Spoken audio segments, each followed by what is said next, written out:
Hello. Welcome back to Creating a Village, the podcast where we help prepare you for life by sharing the experiences and advice from others. All right. So today I have a special guest with me. I recently met him at a conference, the podcast summit that, excuse me, that a lot of you all knew that I went to. Marvel Bishop.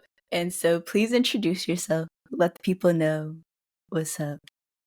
Absolutely. So my name is Marvel Bishop. You can call me Bishop. Originally from New York. I live currently in Miami. I am a luxury concierge host where I provide the best experiences for the 1%. We have a concierge company called Bishop Executive Services where we provide luxury liaison services, executive protection, and transportation throughout Miami. And we're also actually based out in 30 locations throughout the world. Okay, cool. I'm also realizing I didn't introduce myself. I've done that like the last 3 episodes. I'm Millie. It's fine. It's fine. You know what's funny? I was actually listening to one of the other podcasts, and like you kind of like either burped or like you kind of like coughed. So I was like, "Damn, girl, you all right? Like, is everything okay?" No, see, this podcast is about being authentic. You know, all the hiccups, all the moments. We're gonna capture those for the most part. I see. Absolutely. No, that's good. That's what's up. Yes. Okay. So this episode is going to be about nightlife. I think that's just a really interesting concept in general. I didn't go outside until I went to college. And by go outside, I mean just go to functions a lot, I guess you could say, like parties, etc. I've been told I lived a sheltered life. And so when I went to college, you seem like an introvert. You seem like an introvert. Like when I first met you, actually, like you seemed like you just did not want to be talked to at all. Like, I don't know. Not because you were rude. You were actually very, very nice. You just seem very, very like to yourself. You seem very, very reserved. You know what I'm saying? I am those things, but I don't want to give off reserved. I want to give approachable, you know? I got you. It's fine. It's fine. That's the reason why you were at, certain conferences like that, to be able to get yourself out there. So that's what's up. Yes. That's very good feedback. I'm glad you told me that though. I'm actually happy that you're trying to like spread your wings, because that's where the sauce is, to be able to be successful. Like, you gotta get yourself out there. Yes. No, I'm definitely learning that. But so I didn't start like exploring stuff until college. And I remember the first week of college, they have something called Freshman Week, and they have different events at different places. And growing up, you're always being told when you go with the group, you leave with the group. And like as a kid, I was like, of course, that just makes sense. And so my very first time going to a club, like by myself with not a random group of girls, but like we just met that week. And we're like, oh, let's go together. I was presented with an opportunity to like cut the line, because there was a girl who knew a guy and he was like, come up here with us and you could cut the line. And the other girls were like, no. Standard procedure. I was like, yeah. And I was like, but I don't want to wait in this line. It was a block long. And so I left the group.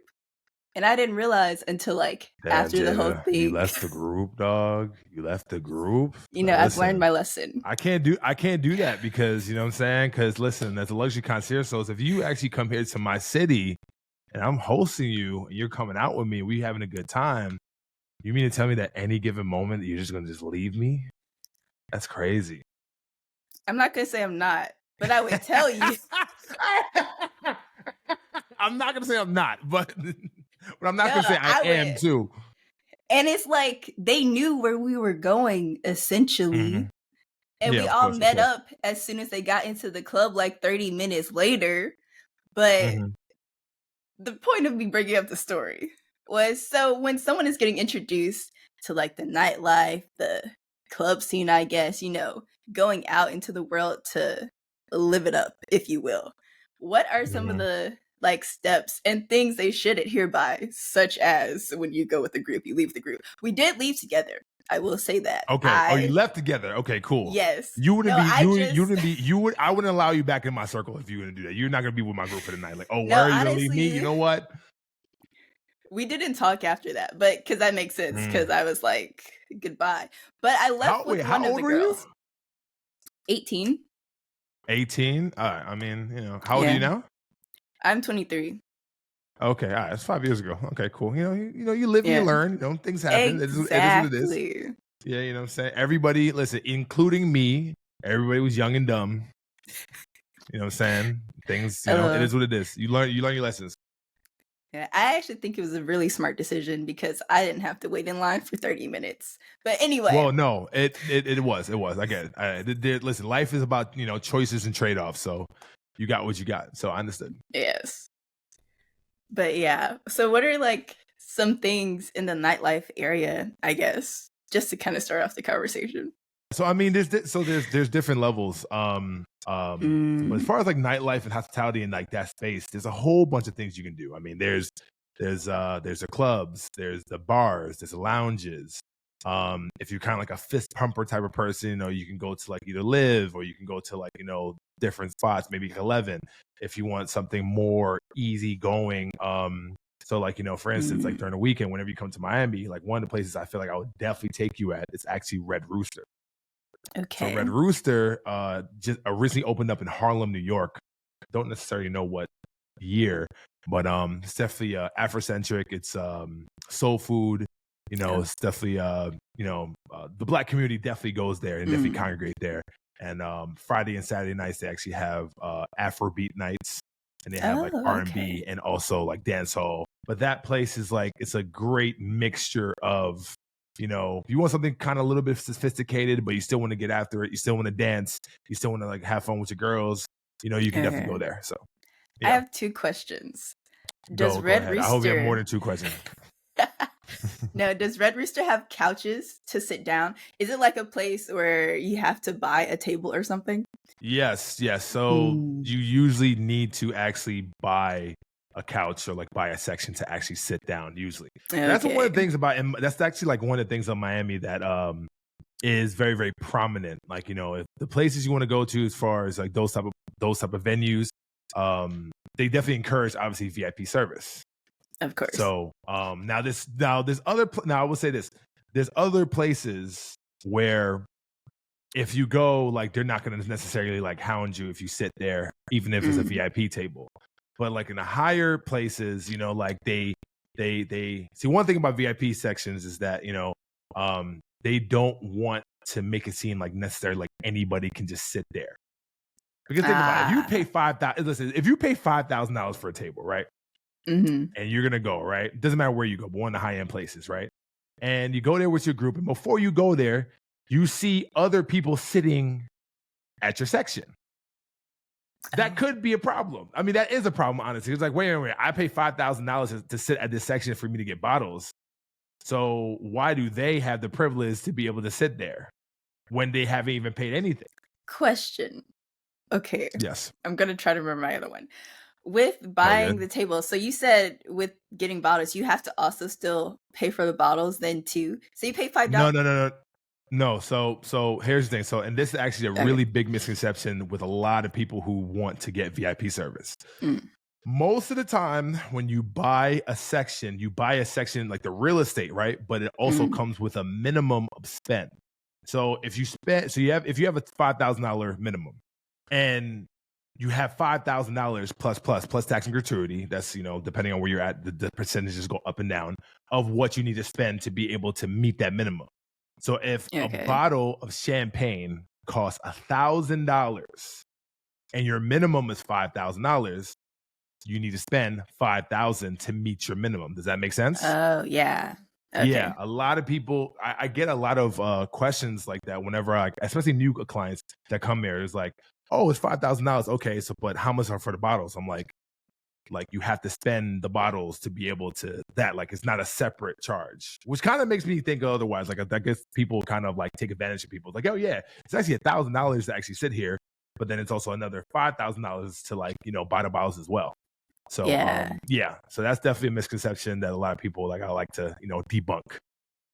Okay. Well, thank you for sharing that. We like debunking things on this podcast.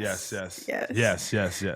There's a lot of things you need to debunk when you're trying to build a village, right? When you try to build community. You know what I'm saying? Information is key. Yes, most definitely. Yeah, I had a question about maybe differentiating between the high end and the low end. Let's talk about for the everyday Joe that's like, I don't know, maybe 20 or something, and they want to go down to have fun. What type of steps should they take? Like, I don't know if there are any websites or anything like Googling to just find the right type of spots. It's funny because I'm actually coming out with a software to be able to help with all that, but can't really talk about it until it's I can't really talk about it until it's in beta. But if I was a person that I mean obviously Google will definitely help as well too. I would say Instagram and TikTok. I actually get a lot of clients from TikTok as well that are interested in my services. So people, especially like I guess around your age, they definitely search TikTok because, obviously content is everything. So when they see the content and they see what they like and like, oh, wow, I kind of like this. Let me go here. And then they take it a step further and then, they build their own itinerary or whatever. Or you come to me and we build their itinerary for you and you don't have to think about it. Yeah. No, the services that you offer, I was like, wow, this is actually really cool, especially because listing out the options, I feel like that's always a game changer of knowing what you could get. Because a lot of people come to things and they're like, they don't even know the possibilities. So I would, this past client that I'm actually serving this, I don't know when this podcast is coming out, but that's coming this weekend. She filled out the form and she filled out only one service. So when I had the conversation with her and I found out more about what she wanted to do, because she's coming here to celebrate her husband's 40th birthday. And when I found out more about her group, like information is very, very key when it comes to, being able to provide the right experience, if that makes sense. Asking the right questions, seeing what they like, seeing what they don't like. And then based off that information and that conversation, it went from having one service to about almost providing them a whole entire suite of services. Okay. So, information is always paramount when it comes to serving the right client and also serving the client right, if I should say. Okay. Do you have any recommendations for people who are, not even just new, like just people going out into the world, partying, all this stuff? Do you have any recommendations on like safety precautions or anything of that nature? Okay, yes. Miami is a very eclectic place. I love Miami. I've been here since 2009, but it can be dangerous. It can be a very, very dangerous place. Not only for women, but also for men too. Yeah. It can be dangerous for anybody, especially if you don't necessarily know what you're doing or what you're getting into, especially if it's the first time you're coming here. So I'll say this, the first safety precaution, what kind of goes back to what I was talking about, is get you a person that knows this place like the back of, their hands, like our company, Bishop Executive Services, and to be able to list everything we need, what we want you or what you want you to do to be able to guide you appropriately. Now, if you don't want to do that, if you want to do it by yourself, that's fine. But there's definitely a lot of precautions, honestly. One of the biggest things I've actually realized, oh my God, I'm about to get my soap opera box. I'm sorry. Yo, one of the things about this place that I can't stand is that everybody is a broker. Everybody's a middleman. Everybody's like, yo, I can get you a yacht. Yo, I can get you a villa. Yo, I can get you that. So even though there are people that can definitely provide those services, there's a lot of people that are scammers. Atlanta has a lot of scammers, obviously, but Miami is not too far away. Like, you know what I'm saying? Like Miami is crazy. I've heard horror stories where I've heard women getting taken advantage of as far as like, oh yeah, I need this yacht. And then they pay $2,000-$3,000 and then they don't show up. They just disappear with the money. That's wild. So, it happens all the time. There's also people on South Beach, on Ocean Drive. If you're on Ocean Drive and you're seeing these promoters out here, right? You have to be very, very careful on who you're actually interacting with, because there's a lot of people that have fake tickets, have fake wristbands. Like you have to be able to like really, really vet these people who are trying to sell you these products. So I used to work at Story nightclub, and when I was used to do security, and I was at front in the beginning at the rope, letting people in, and surveying the area. And I had this like group of like, I think it was like 11 or 12 girls. I think they were from Atlanta. I'm not too sure. They're away, and they're like, hey, so we have these wristbands that we would like to come in, and we like to know where the VIP section is, or where's the like the line for VIP. Yeah. And I looked at her and I was like, what the hell are you talking about? Like, those wristbands are not from us. These are fake as and these ladies, I felt so bad, spent $300 a pop for free entry, for free service, wild. for free VIP, free and it was completely a scam. So that's one of the things, honestly, like from a safety standpoint, as far as like not getting taken advantage of, that you have to be very, very careful of. How would someone vet someone?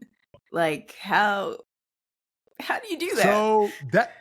So that's a really good question. So if I was a person that was coming here to Miami, and I actually was right into those one of those guys, what I would do, I would check out their Instagram.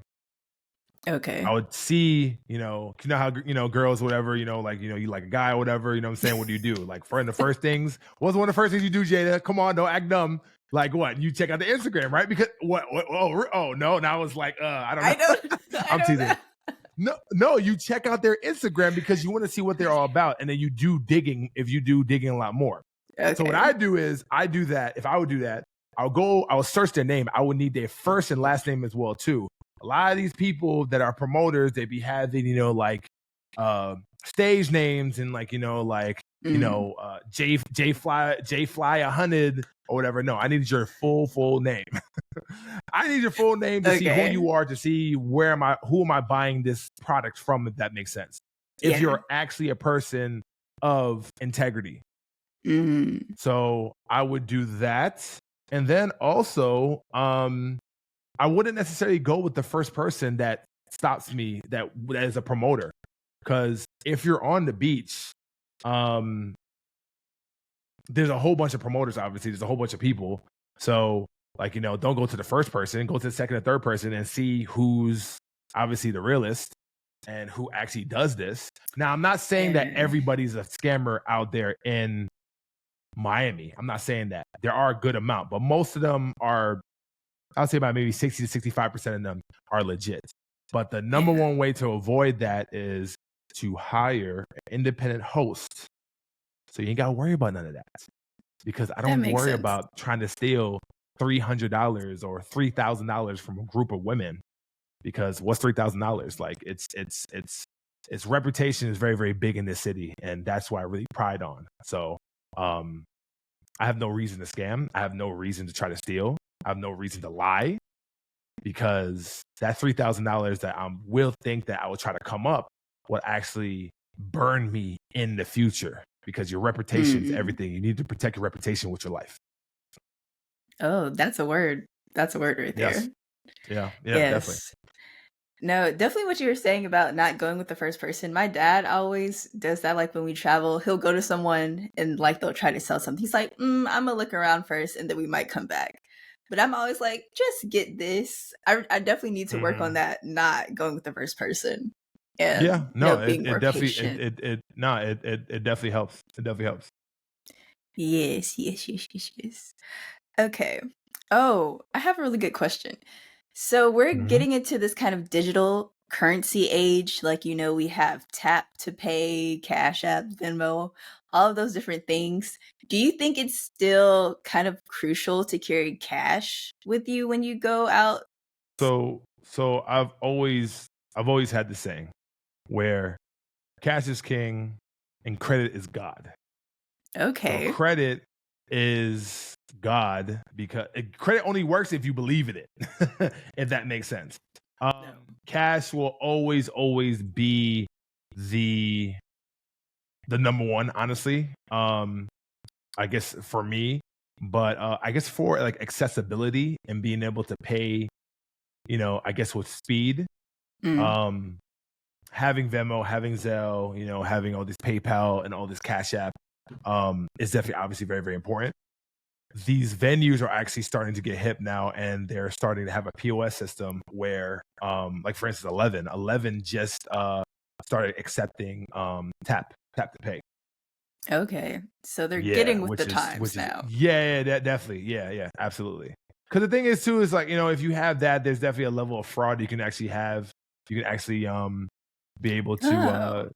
yeah, I mean it depends. If you have the phone and depending on the situation, you can just double tap on the side right here, and then what I'm saying, then you have access to that. So it just really depends. There's so much stuff out there that's really Yeah, crazy. yeah, facts. um, I want to go back to the whole safety thing, honestly, for the question. I think one of the biggest things too is obviously roll in a pact, especially if you're women. Mhm. Um, don't I don't really think women should definitely go out by themselves, at least. If you do want to go out by yourself, that's one thing, but I think you should go out. If you're gonna go out by yourself, like try to meet with somebody or meet with a group, Yeah. or more importantly, go with the group as well. Because numbers are power, and Mm. these type of people, they prey on individuals that are seemingly they seem weak, if that makes sense. And if you're with Yeah. a drove of a few people, what I'm saying, that you're least likely to get targeted. Um, and another thing too is, which is it does happen. Hope happens to both men and women actually. Is people getting robbed in venues as well. You got Oh. to be very, very, yeah, you got to be very, very careful when it comes to that, because even though it's kind of stupid, honestly, to like steal phones now, because phones are like legit bricks once you turn it off, which I never really understood. Mm. Like, if you lose your Oh. phone and then you just call AT&T, like, hey, listen, I lost my phone, and then that phone is dead. Oh, I didn't I know don't you could think do that. I don't think that phone works anymore. Okay.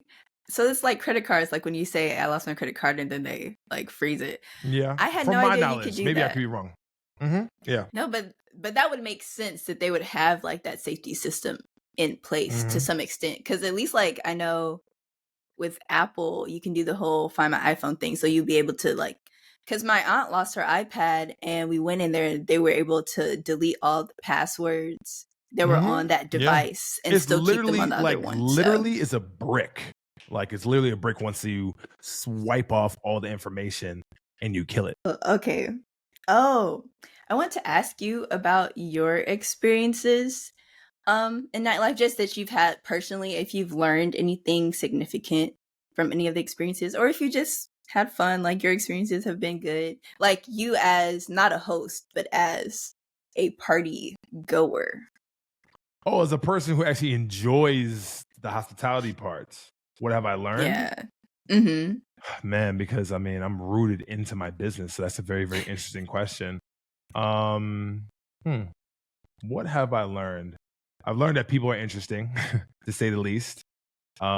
People show their true colors and their authentic self when they're inebriated, or if they're, Mm. having some, some libations as I well. agree with that. And yeah, saying, are you more of an open person when you drink? Yeah, no, a lot of my friends. So in my head, I'll probably be saying something. I lose patience. I have a high tolerance for a lot of stuff. I won't say a lot of things if I'm sober. But hmm when I'm a little inebriated, I will definitely be like, no, we're not doing that. Why are you wasting our time? Stop. And people are like, I get Okay, I really got you. I sassy. got you. Oh, really? Yeah. Okay, okay. So the true Jada comes out when you're drinking. I mean, a little bit. Like I'm the same person. I speak Mm, more. I speak a lot more. mm, that sounds good. Yeah. Okay.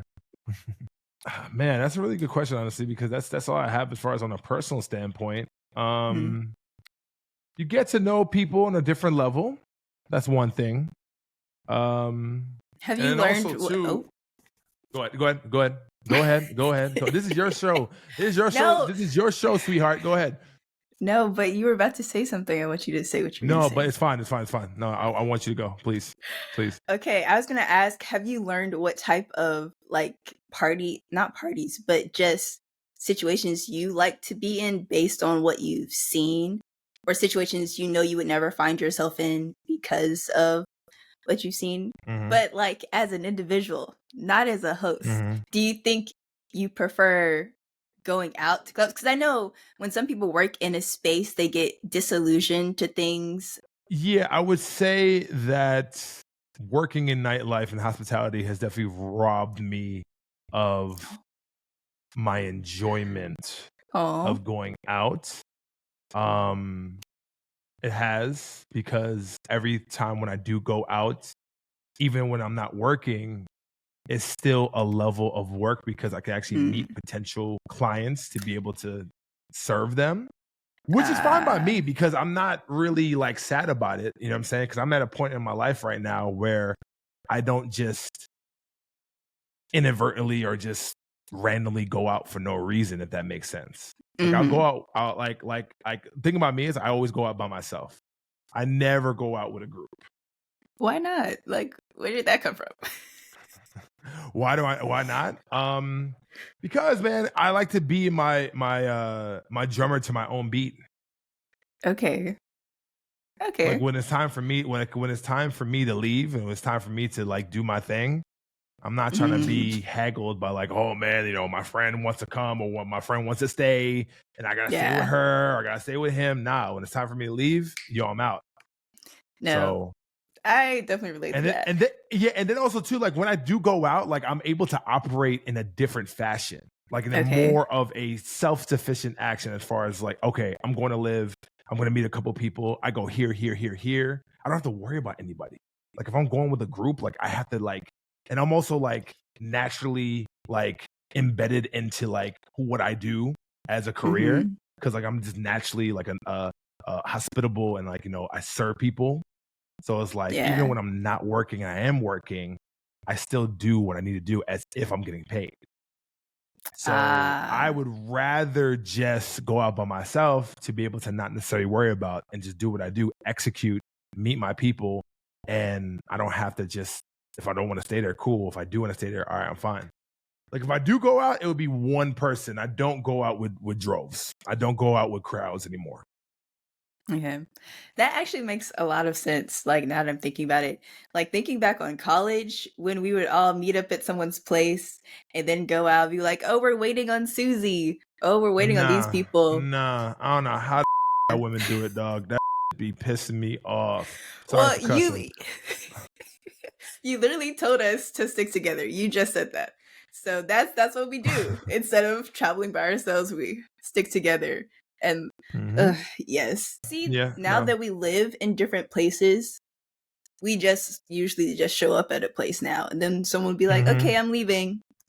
So I think that just kind of comes with getting older too. Ooh.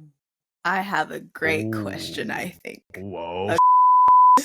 All right, here we go. Miss Jada got me. All right, let's see what Miss Jada got. You were talking about flow. What is a good way to kind of gauge how something will flow? So I'm assuming something would be like preparing for transportation in advance and things like that. What are some of those key aspects to make sure having your trip one person handle? Oh, having one person handle those tasks and those assignments. We have one person that is actually in charge and also an expert of this area that knows Miami like the back of my hand, and pay for that service. And all you have to do is just sit back, relax, and let us do our thing. Go ahead. I was gonna say that sounds nice, but do you not feel like everyone should have a little input? As in, they could at least. So one person. I never said that. I never said that they can't have inputs. Okay. They can definitely have inputs, but the fear of commitments that a lot of these people, this is actually a really good topic. The fear of commitment that a lot of these people have within having in these groups that have these trips can actually stifle and can actually ruin a trip. Yeah, of course. True. You know, give me suggestions. Okay, that's fine. But you're paying me and I'm the best of the best to be able to provide that experience for you, then I'm going to make the executive decision because you're actually paying me to make the decision. The most beautiful thing that a group can actually experience is you're having so much discord between people as far as where you want to go, where you don't want to go. You have all this input, but you don't really know what to necessarily decide on. And then you have one person comes in, lays out everything out in the land, and then you just have a good time, and that's it. Yeah. No, itineraries are so important. I'm cool. Here's the thing about me that I actually pride myself on. You can blame me for everything. I got no problem taking the blame. I got no problem taking the brunt. That's fine. Because that's what you're paying me for. Is like, oh no, Marvel is the one that kind of decided, oh, okay, cool. Like, because when you actually have a person that is of a professional standpoint that knows what she or he is doing versus where you're actually conversing with like one of your boys or one of your girls, whatever, as far as what you're going to do, like you're going to go back and forth. But like with a professional that you've hired, you're going to basically, you know, concede. Oh, okay. Yeah. No, Bishop got it. Oh, no, don't worry about it. Listen, I know we wanted this, but honestly, I trust him. Bishop got it. Oh, period. Bishop got it. Mm-hmm. Yes, Bishop got it. Okay, so thank you so much for joining us for this episode. Are there any last words that you particularly want to share on this topic with the audience or anything? All right, so if you guys do want to go to Miami, wherever you go, make sure that you it doesn't have to be me, it doesn't have to be my company. Definitely get someone that knows the city, that knows the ins and outs. It's okay to spend the extra money for easygoing experience, if that makes sense, for just like be able to relax and like not have to worry about it, you know. And yeah, and also too, the people that you go to, make sure that you vet them. Make sure you vet them and make sure that they are a reputable person in the city that you're going to, because there's a lot of fugazines out there. So you got to be careful. Okay. Well, thank you so much for that advice. I really hope y'all listen to that and abide by that. Like, even if you don't like get a hosting company, if you talk to anyone, vetting is so important. Okay. Well, thank you all so much for joining us today. Bishop, can you please tell everyone how they can find you, how they can book your services? Yeah, sure. So Bishop here. So you guys can find me at Instagram at Marvel Bishop. BishopExecServices.com is my website. Please check it out. And you can fill out a form so we can have a call to find out how we can provide the best luxury experience for you. And also, too, we're going to be coming out pretty soon, within the next month or so, an ebook on, you know, certain places where you can go to in Miami and have the best experience as well. Oh, I'm excited for that. That's really good. Yeah. Okay. Yeah. So if you're interested in that, please go to my Instagram and DM Miami for that. Okay. I'm going to do that. All right, everyone. Thank you so much for tuning in today. Remember that we're all in this together, and make sure to go out there and try to create a village wherever you go. Okay. Bye. Oh, wait. Subscribe. Leave a review. Like, comment, and subscribe to the podcast.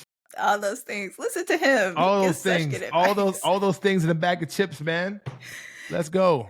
Thank you, Jada. Yes. Thank you so much for coming. Okay. Bye. No worries.